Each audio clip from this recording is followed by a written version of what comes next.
Friends, welcome to my channel. ಈ ಥರ ಫ್ರಾಕ್ನ ಯಾವ ರೀತಿ ಸ್ಟಿಚ್ ಮಾಡೋದು ಅಂತ ನೋಡೋಣ ಬನ್ನಿ ಫ್ರೆಂಡ್ಸ್. ತುಂಬ ಲಾಂಗ್ ಫ್ರಿಲ್ ಬರುತ್ತೆ, 3 ಲೇಯರಲ್ಲಿ ಸ್ಟಿಚಿಂಗ್ ಮಾಡಿರುವಂಥದ್ದು. ಹೇಗೆ ಸ್ಟಿಚಿಂಗ್ ಮಾಡೋದು ಅಂತ ನೋಡೋಣ ಬನ್ನಿ.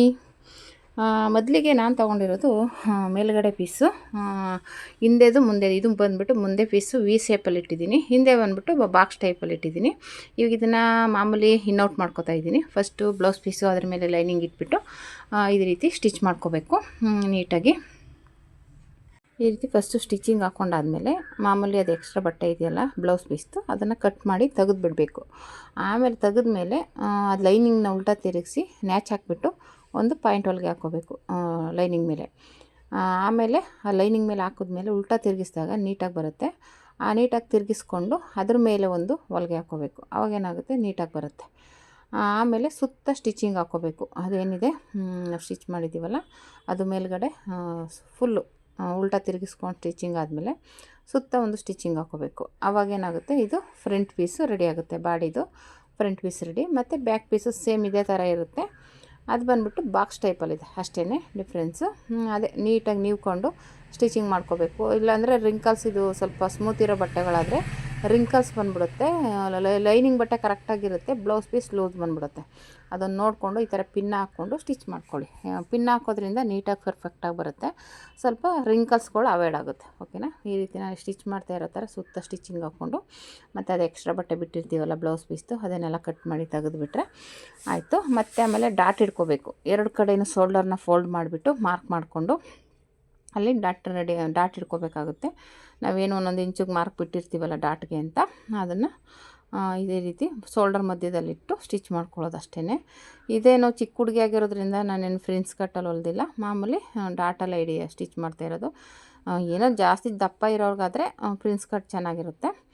ಈ ಹುಡುಗಿ 12 ವರ್ಷದವಳೆ, ಆದ್ರೂ ಸಣ್ಣ ಇದ್ದಾಳೆ. ಹಂಗಾಗಿ ಅವಳಿಗೆ ಎಷ್ಟು ಬೇಕು ಅಷ್ಟಕ್ಕೇ ಸ್ಟಿಚ್ ಮಾಡ್ತಾಯಿದ್ದೀನಿ. ಕಪ್ಸ್ ಎಲ್ಲ ಇಟ್ಟಿಲ್ಲ, ಹಾಗಾಗಿ ಮಾಮೂಲಿ ಡಾಟ್ ಹಿಡಿದ್ರೆ ಸಾಕು. ದಪ್ಪ ಇರೋರ್ಗಾದರೆ ಸ್ವಲ್ಪ ಕಪ್ಸ್ ಎಲ್ಲ ಇರೋದ್ರಿಂದ ಡಾಟ್ ಬದಲು ಪ್ರಿನ್ಸ್ ಕಟ್ಟಲ್ಲಿ ಮಾಡಿದ್ರೆ ಚೆನ್ನಾಗಿರುತ್ತೆ. ಮತ್ತು ಇವಾಗ ಮತ್ತೆ ಬ್ಯಾಕ್ದು ಬಾಡಿದು ಬ್ಯಾಕ್ ಪೀಸ್ನು ಇದೇ ರೀತಿ ಸ್ಟಿಚ್ ಮಾಡ್ಕೊತಾ ಇದ್ದೀನಿ. ಮಾಮೂಲಿ ಸ್ಟಿಚ್ ಮಾಡಿ ಇನ್ನೌಟ್ ಮಾಡಿಕೊಂಡು ಹಿಂದೆ ಬಾಕ್ಸ್ ಟೈಪಲ್ಲಿ ಇಟ್ಟಿದ್ದೀನಿ. ಅದನ್ನು ಅಷ್ಟೇ ಸ್ಟಿಚ್ ಮಾಡಿ ಇನ್ನೌಟ್ ಮಾಡ್ಕೊಂಡಾದ್ಮೇಲೆ ಸುತ್ತ ಸ್ಟಿಚಿಂಗ್ ಹಾಕ್ಕೊಂಡು ಎಕ್ಸ್ಟ್ರಾ ಬಟ್ಟೆನೆಲ್ಲ ತೆಗೆದುಬಿಟ್ಟೆ ರೆಡಿ ಆಗುತ್ತೆ. ಮಾಮೂಲಿ ಫ್ರಂಟಲ್ಲಿ ಹೇಗಿರುತ್ತೋ ಹಾಗೇ, ಮತ್ತು ಹಾಗೇ ಡಾಟು ಇಟ್ಕೋಬೇಕು. ಮಾಮೂಲಿ ಶೋಲ್ಡರ್ ಮಧ್ಯೆ ಮಾರ್ಕ್ ಮಾಡಿಕೊಂಡು ಇಟ್ಕೊಂಡ್ರೆ ನೀಟಾಗಿ ಕೂತ್ಕೊಳ್ಳುತ್ತೆ ಡಾಟ್ ಪಾಯಿಂಟು. ಆಮೇಲೆ ಇದು ಆದಮೇಲೆ ಫ್ರಿಲ್ ರೆಡಿ ಮಾಡ್ಕೋಬೇಕಾಗುತ್ತೆ.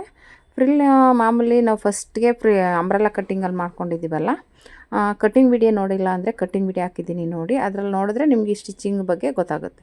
ಓಕೆನಾ ಫ್ರೆಂಡ್ಸ್? ಮತ್ತು ಫಸ್ಟು ಮೇಲ್ಗಡೆ ನಾನು ಅಂಬ್ರೆಲಾ ಕಟ್ಟಿಂಗಲ್ಲಿ ಮಾಡಿದ್ದೀನಲ್ಲ ಆ ಪೀಸ್ ತೊಗೋಬೇಕು. ಆ ಪೀಸ್ ಕೆಳಗಡೆ ಇದು ಫ್ರಿಲ್ನ ಇನ್ನೊಂದು ಪೀಸ್ ತೊಗೊಂಡಿದ್ದೀವಲ್ಲ ಅದು ಜಾಯಿಂಟ್ ಮಾಡಿ ಫ್ರಿಲ್ ಕೊಟ್ಕೊಂಡು ಸ್ಟಿಚ್ ಮಾಡ್ಕೋಬೇಕಾಗುತ್ತೆ. ಮತ್ತು ನಾವು ಒಟ್ಟು 3 ಪೀಸ್ ತೊಗೊಂಡಿರೋದು. ಒಂದು ಅಂಬ್ರೆಲಾ ಕಟ್ಟಿಂಗಲ್ಲಿ ಮಾಡಿರೋದು ಮೇಲ್ಗಡೆ ಪೀಸು, ಎರಡನೇದು ಒಂದು ಪೀಸು, ಆಮೇಲೆ ಒಂದು ಪೀಸು, 3 ಸ್ಟೆಪ್ ಬರುತ್ತೆ. ಮೇಲ್ಗಡೆ ಯಾಕಪ್ಪ ಅಂಬ್ರೆಲಾ ಕಟ್ಟಿಂಗಲ್ಲಿ ಮಾಡಿದೆ ಅಂದರೆ ಫ್ರಿಲ್ ಕೊಡೋಕ್ಕೆ ಜಾಸ್ತಿ ಬಟ್ಟೆ ಸಾಕಾಗಲಿಲ್ಲ, ಅದಕ್ಕೋಸ್ಕರ ಫ್ರಿಲ್ ಆದರೆ ಇನ್ನೂ ಜಾಸ್ತಿ ಬಟ್ಟೆ ತೊಗೊಳುತ್ತೆ ಅಂದ್ಬಿಟ್ಟು ಅಂಬ್ರೆಲಾ ಕಟ್ಟಿಂಗಲ್ಲಿ ಮಾಡಿದೆ. ನೋಡಿ ಈ ರೀತಿ ಬಂತು ಬ್ಯಾಕ್ ಪೀಸು. ಈಗ ಫ್ರಿಲ್ ಕೊಡೋಣ. ಅಂಬ್ರೆಲಾ ಕಟ್ಟಿಂಗಲ್ಲಿ ಮಾಡ್ಕೊಂಡಿದ್ದೀನಿ ಫಸ್ಟ್ಗೆ. ಅದಕ್ಕೆ ಇನ್ನೊಂದು ಪೀಸ್ ತೊಗೊಂಡು, ನಾನು ಟೋಟಲ್ ಆಲ್ರೆಡಿ ಕಟ್ಟಿಂಗಲ್ಲೆಲ್ಲ ಎಕ್ಸ್ಪ್ಲೈನ್ ಮಾಡಿದ್ದೀನಿ. ಕಟ್ಟಿಂಗ್ ವಿಡಿಯೋ ನೋಡಿ, ನಿಮಗೆ ಅದರಲ್ಲಿ ನೋಡಿದ್ರೆ ನಾನು ಯಾವ ರೀತಿ ಅಳತೆ ತೊಗೊಂಡಿದ್ದೀನಿ ಅನ್ನೋದು ಗೊತ್ತಾಗುತ್ತೆ. ಓಕೆನಾ ಫ್ರೆಂಡ್ಸ್? ಈ ರೀತಿ ಫಸ್ಟ್ ಆ ಥರ ಅಂಬ್ರೆಲಾ ಕಟ್ಟಿಂಗಲ್ಲಿ ಇರುತ್ತಲ್ಲ ಅದ್ರ ಕೆಳಗಡೆ ಈ ಥರ ಫ್ರಿಲ್ ಕೊಟ್ಕೊಂಡು ಸ್ಟಿಚ್ ಮಾಡ್ಕೋಬೇಕು. ಫ್ರಿಲ್ಲು ನಿಮಗೆ ಎಷ್ಟಿರುತ್ತೆ ನೋಡಿಕೊಂಡು, ಜಾಸ್ತಿ ಇದ್ದರೆ ಜಾಸ್ತಿ ಕೊಡಿ, ಕಮ್ಮಿ ಇದ್ದರೆ ಕಮ್ಮಿ ಕೊಡಿ. ಓಕೆನಾ? ಈ ರೀತಿ ಒಟ್ಟಲ್ಲಿ ನಾವು ಏನು ಪೀಸ್ ತೊಗೊಂಡಿರ್ತೀವಲ್ಲ ಸೊಂಟದ ಪಟ್ಟಿ, ಅದರ ಡಬ್ಬಲ್ ತೊಗೋಬೇಕು. ಫ್ರಿಲ್ ಕೊಡ್ತೀವಲ್ಲ, ಹಾಗಾಗಿ ಡಬ್ಬಲ್ ತೊಗೊಂಡಿದ್ದೀನಿ ನಾನು.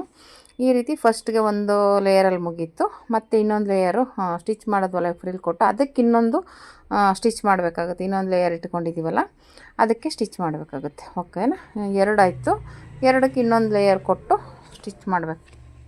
ಇಲ್ದಂಗೆ ಅದಕ್ಕೆ ಇನ್ನೊಂದು ಲೇಯರ್ ಕೊಟ್ಟು ನಾನು ಆಲ್ರೆಡಿ ತೊಗೊಂಡಿದ್ದೀನಲ್ಲ, ಇದಕ್ಕೂ ಒಂದೇ ಸಮನಕ್ಕೆ ತೊಗೊಂಡಿರೋದ್ರಿಂದ ಕ್ರಾಸ್ ಪಟ್ಟಿ ಏನು ತೊಗೊಂಡಿಲ್ಲ, ಮಾಮೂಲಿ ತೊಗೊಂಡಿರೋದ್ರಿಂದ ಸಾಕಾಗುತ್ತೆ ಬಟ್ಟೆ. ಒಂದು ಸೀರೆಲಿ ಆರಾಮಾಗಿ ನೀವು ಫ್ರಿಲ್ ಕೊಟ್ಟು ಹೊಲ್ಕೊಬೋದು 3 ಲೇಯರಲ್ಲಿ. ಈ ರೀತಿ ಇನ್ನೊಂದು ಪೀಸನ್ನು ಫ್ರಿಲ್ ಕೊಟ್ಟು ರೆಡಿ ಮಾಡ್ಕೊಂಬಿಟ್ರೆ, ಲೈನಿಂಗ್ ಏನು ಸಪ್ರೇಟಾಗಿ ಸ್ಟಿಚ್ ಮಾಡೋದ್ರಿಂದ ಈ ರೀತಿ ಬಂತು ನೋಡಿ 3 ಲೇಯರು. ಇವಾಗ ಇದನ್ನು ಸೈಡಿಗೆ ಇಟ್ಬಿಡೋಣ. ಮತ್ತು ಇವಾಗ ಇದಕ್ಕೆ ಜಾಯಿಂಟ್ ಮಾಡ್ಕೊಳ್ಳೋಣ. ಮಧ್ಯದಲ್ಲಿ ನ್ಯಾಚ್ ಹಾಕ್ಕೊಂಡು ಕರೆಕ್ಟಾಗಿ ಎರಡೂ ಮ್ಯಾಚ್ ಮಾಡಿ ಸ್ಟಿಚ್ ಮಾಡ್ಕೊಳ್ಳಿ. ಅಕಸ್ಮಾತ್ ಏನಾದರೂ ಬಟ್ಟೆ ಅದು ಆ ಕಡೆ ಈ ಕಡೆ ಎಳ್ದಾಡ್ದಾಗ ಎಕ್ಸ್ಪೆಂಡ್ ಆಗುತ್ತೆ. ಫ್ರಿಲ್ ಬಂದರೆ ಕೊಡಿ, ಏನು ತೊಂದರೆ ಏನಿಲ್ಲ. ಈ ರೀತಿ 3 ಲೇಯರಲ್ಲಿ ರೆಡಿ ಆಯಿತು. ಮತ್ತು ಇವಾಗ ಲೈನಿಂಗ್ ತೊಗೊಳ್ತಿದ್ದೀನಿ. ಲೈನಿಂಗ್ ಸ್ವಲ್ಪ ಜಾಯಿಂಟಿಂಗ್ ಬಂದಿದೆ ಕೆಳಗಡೆ. ಆ ಜಾಯಿಂಟಿಂಗ್ ಮಾಡಿಕೊಂಡು ಆಮೇಲೆ ಕೆಳಗಡೆ ಫೋಲ್ಡ್ ಮಾಡ್ಕೋಬೇಕು ನೀಟಾಗಿ. ಇದು ಅಂಬ್ರೆಲಾ ಕಟ್ಟಿಂಗಲ್ಲೇ ಮಾಡಿರೋದು. ಯಾಕೆಂದರೆ ಸಾಕು, ಫ್ರಿಲ್ ಥರ ಬೇಕಾಗಿಲ್ಲ ಇದಕ್ಕೆ. ಮಾಮೂಲಿ ಅಂಬ್ರೆಲಾ ಥರ ಕಟ್ಟಿಂಗ್ ಮಾಡಿ ಅಟ್ಯಾಚ್ ಮಾಡಿದ್ರೆ ಸಾಕು. ಒಬ್ಬರು ಕೆಲವು ಲೈನಿಂಗ್ನ ಬ್ಲೌಸ್ ಇದು ಪೀಸ್ ಎಷ್ಟಿರುತ್ತೆ ಮೇನ್ ಪೀಸು ಅಷ್ಟೇ ಬೇಕು ಲೈನಿಂಗು ಅಂತಾರೆ. ಒಬ್ಬೊಬ್ರು ಒಂಚೂರು ಕಡಿಮೆ ಇದ್ದರೂ ಅಡ್ಜಸ್ಟ್ ಮಾಡ್ಕೋತಾರೆ. ಓಕೆನಾ. ಈ ರೀತಿ ಫೋಲ್ಡ್ ಮಾಡ್ಕೊಂಬಿಟ್ಟು ಮತ್ತು ಇವಾಗ ಇದನ್ನು ಅಷ್ಟೇ ಮಧ್ಯದಲ್ಲಿ ನ್ಯಾಚ್ ಹಾಕ್ಕೊಂಡು ಆಲ್ರೆಡಿ ನಾವು ಸ್ಟಿಚ್ ಮಾಡಿದ್ದೀವಲ್ಲ ಅದಕ್ಕೆ ಸ್ಟಿಚ್ ಮಾಡಿಕೊಂಡ್ರೆ ಆಯಿತು. ಮತ್ತು ಇವಾಗ ಈ ಬ್ಯಾಕು ಫ್ರಂಟು ಎರಡೂ ರೆಡಿ ಮಾಡಿಕೊಂಡು ಸ್ಟಿಚ್ ಮಾಡ್ಕೊಂಬಿಟ್ಟು ಆಮೇಲೆ ಆ ಕಡೆ ಈ ಕಡೆ ಕಂಕ್ಳಿಗೆ ಎಮ್ಮಿಂಗ್ ಪಟ್ಟಿ ಸ್ಟಿಚ್ ಮಾಡ್ಕೋಬೇಕು. ಯಾಕೆಂದರೆ ಇದು ಸ್ಲೀವ್ಲೆಸ್ಸು. ಮತ್ತು ಮಧ್ಯದಲ್ಲಿ ಫ್ರಿಲ್ ಕೊಡೋಣ ಅಂತ ಅಂದ್ಕೊಂಡಿದ್ದೀನಿ.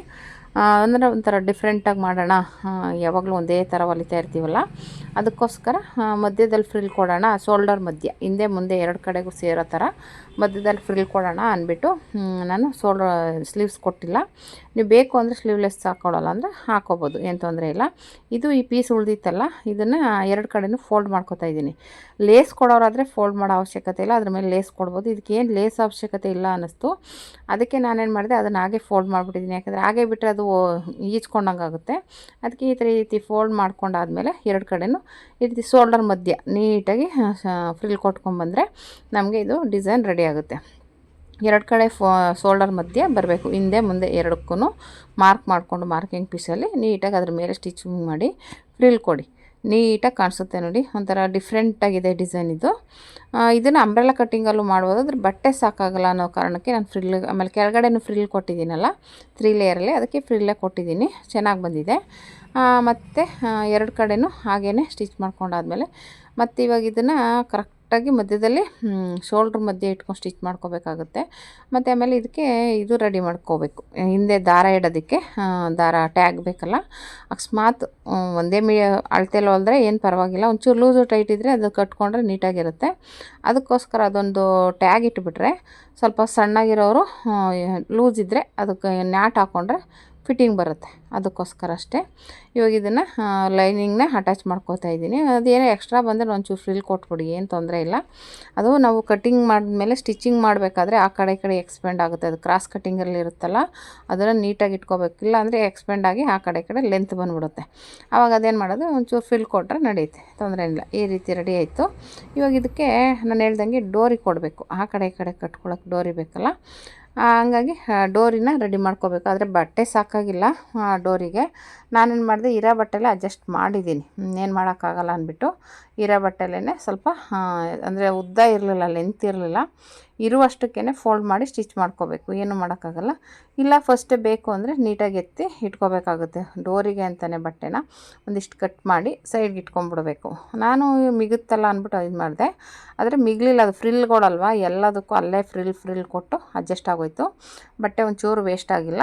ಇರೋದ್ರಲ್ಲೇ ಸ್ವಲ್ಪ ಅಂದರೆ ಇತ್ತು ಬಟ್ಟೆ, ಆದರೆ ಲೆಂತ್ ಇರಲಿಲ್ಲ. ಅಂದರೆ ಉದ್ದ ಬಟ್ಟೆ, ಉದ್ದ ಫ್ರಿಲ್ ಇದು ಡೋರಿಗೆ ಉದ್ದ ಬೇಕಲ್ಲ, ಹಂಗಾಗಿ ಅಂದರೆ ಸಣ್ಣ ಡೋರಿಗಿತ್ತು, ದೊಡ್ಡ ಡೋರಿಗಿರಲಿಲ್ಲ. ಇವಾಗ ಫ್ರಾಕ್ಗಳಿಗೆಲ್ಲ ಕೊಡ್ತೀವಲ್ಲ ನೋಡಿ, ಈ ಥರ ಇರಲಿಲ್ಲ. ಅದಿರೋದನ್ನೇ ಅಡ್ಜಸ್ಟ್ ಮಾಡಿ ಫಸ್ಟು ಒಳಗಡೆಗೆ ದಾರನ ನಾಟ್ ಹಾಕ್ಕೊಂಡು ಎಳ್ಕೊತಾ ಇದ್ದೀನಿ. ಹಾಗೇ ಆಮೇಲೆ ಎಳೆಯೋ ಬದಲು ಆಮೇಲೆ ಫಿನಿಶಿಂಗ್ ಬಂದುಬಿಡುತ್ತೆ. ತುದಿಲಿ ನಾವು ಕ್ಲೋಸ್ ಮಾಡಿಬಿಡ್ತೀವಿ, ಆವಾಗ ಡೋರಿನ ಎಳ್ಕೊಂಡ್ರೆ ನಮಗೆ ಅಲ್ಲಿ ಓಪನ್ ಇರೋಲ್ಲ, ಕ್ಲೋಸ್ ಇರುತ್ತೆ. ಆ ಥರ ಇವಾಗ ರೆಡಿಮೇಡ್ ಫ್ರಾಕಲ್ಲೆಲ್ಲ ನೋಡಿರ್ತೀರಲ್ಲ ಆ ಥರ. ನಿಮ್ಗೆ ಇದು ಯಾವ ಶೇಪ್ ಬೇಕು ಆ ಥರ ಮಾಡ್ಕೊಬೋದು. ಇದೇ ಶೇಪ್ ಅಂತೆಲ್ಲ ದೊಡ್ಡದು ಚಿಕ್ಕದು, ಇವಾಗ ಮೇಲೆಲ್ಲ ದೊಡ್ಡದಿರುತ್ತೆ, ಕೆಳಗೆ ಬರುತ್ತೆ ಚಿಕ್ಕದಿರುತ್ತೆ, ಇಲ್ಲ ಕೆಳಗೆ ದೊಡ್ಡದಿರುತ್ತೆ ಮೇಲೆ ಚಿಕ್ಕದಿರುತ್ತೆ, ಆ ಥರ ಎಲ್ಲ ಡಿಸೈನಾಗಿ ಮಾಡ್ಕೊಬೋದು. ಈ ಥರ ರೆಡಿ ಮಾಡ್ಕೊಂಡಾದ್ಮೇಲೆ ನಾವು ಸೊಂಟದ ಹತ್ರ ಕರೆಕ್ಟಾಗಿ ಮಾರ್ಕ್ ಮಾಡಿಕೊಂಡು ಎರಡು ಕಡೆಯೂ ಇದನ್ನು ಎರಡು ಕಡೆಯೂ ಸ್ಟಿಚ್ ಹಾಕ್ಕೋಬೇಕು. ಅಂದರೆ ಒಳಗಡೆ ಸಿಗಾಕೊಳ್ಳೋದು ಆ ಥರ ಎಲ್ಲ ಆಗುತ್ತೆ. ಹಾಗಾಗಿ ಏನು ಮಾಡಬೇಕು, ಕರೆಕ್ಟಾಗಿ ನಾವು ಸೊಂಟದ ಹತ್ರ ನೀಟಾಗಿ ಒಂದು ಸ್ಟಿಚ್ ಹಾಕ್ಕೊಂಬಿಟ್ರೆ ನಮ್ಗೆ ಕರೆಕ್ಟಾಗಿ ಮಧ್ಯ ಎರಡು ಒಂದೇ ಲೆವೆಲಿಗೆ ಬರುತ್ತೆ. ಇಲ್ಲ ಆ ಕಡೆ ಈ ಕಡೆಗೂ ಚಾನ್ಸ್ ಇರೋದ್ರಿಂದ ಫಸ್ಟಿಗೆ ಒಂದು ಸ್ಟಿಚ್ ಹಾಕ್ಕೊಂಬಿಡಿ. ನಾವು ಎಕ್ಸ್ಟ್ರಾ ಸ್ಟಿಚ್ ಬಿಟ್ಟಿರ್ತೀವಲ್ಲ ಅಲ್ಲಿ ತುದಿಗೆ ಇಟ್ಬಿಟ್ಟು ಒಂದು ಸ್ಟಿಚ್ ಹಾಕ್ಕೊಂಬಿಟ್ರೆ ಆಮೇಲೆ ನಾವು ಮಾಮೂಲಿ ಸ್ಟಿಚ್ ಮಾಡಿದ್ರೆ ನೀಟಾಗಿ ಬರುತ್ತೆ. ಓಕೆನಾ, ಅಷ್ಟೇ, ಇದೇನಿಲ್ಲ ನೋಡಿ. ಇಲ್ಲಿ ಈ ರೀತಿ ನೋಡಿಕೊಂಡು ಮಾರ್ಕ್ ಮಾಡ್ಕೊಳ್ಳಿ ಸೊಂಟದ ಹತ್ರ. ನಾವು ಆಲ್ರೆಡಿ ಮಾರ್ಕಿಂಗ್ ಎಲ್ಲ ಮಾಡಿರ್ತೀವಲ್ಲ ಅಲ್ಲಿ ಎಲ್ಲಿಗೆ ಬೇಕು ಸೊಂಟದ ಹತ್ರ ಕರೆಕ್ಟಾಗಿ ಸ್ಟಿಚ್ ಮಾಡಿರ್ತೀವಲ್ಲ ಎರಡನ್ನೂ ಕೆಳಗಡೆ ಪೀಸು ಮೇಲ್ಗಡೆ ಪೀಸು ಅದ್ರ ಪಕ್ಕಕ್ಕೆ ಇಟ್ಟರೆ ಚೆನ್ನಾಗಿರುತ್ತೆ. ಈ ರೀತಿ ಇಟ್ಕೊಂಡು ಒಂದು ಸ್ಟಿಚ್ ಹಾಕ್ಕೊಂಡಾದ್ಮೇಲೆ ಆಮೇಲೆ ಎರಡು ಕಡೆಯನ್ನು ಸೇರಿಸಿ ಜಾಯಿಂಟ್ ಮಾಡಬೇಕು. ಇದು ಸ್ಲೀವ್ ಇಲ್ಲ, ಸ್ಲೀವ್ಲೆಸ್ ಆಗಿರೋದ್ರಿಂದ ಬೇಗನೆ ಸ್ಟಿಚ್ ಮಾಡ್ಕೋಬೋದು. ಆಮೇಲೆ ತುಂಬ ಬ್ಯೂಟಿಫುಲ್ಲಾಗಿ ಬಂದಿತ್ತು ಈ ಫ್ರಾಕ್ ಅಂತೂ. ನೀವು ಒಂದ್ಸಲ ಹಳೆ ಸೀರೆ ಇದ್ರೂ ಬೇಕಾದರೆ ನೀವು ಈ ಥರ ಟ್ರೈ ಮಾಡ್ಬೋದು, ತುಂಬ ಚೆನ್ನಾಗಿ ಕಾಣಿಸ್ತದೆ. ರೆಡಿಮೇಡ್ ಡ್ರೆಸ್ಗಂತೂ ತೊಗೋತೀವಿ ಅಂದರೆ ₹1000 ಕೊಡಬೇಕು. ನೀವೇ ಸ್ಟಿಚಿಂಗ್ ಮಾಡೋದಾದರೆ ನೀವು ಆರಾಮಾಗಿ ಹಳೆ ಸೀರೆಯಲ್ಲಿ ಈ ಥರ ಮಕ್ಕಳಿಗೆ ಹೊಲ್ಕೊಡ್ಬೋದು, ತುಂಬಾ ಬ್ಯೂಟಿಫುಲ್ಲಾಗಿ ಕಾಣುತ್ತೆ.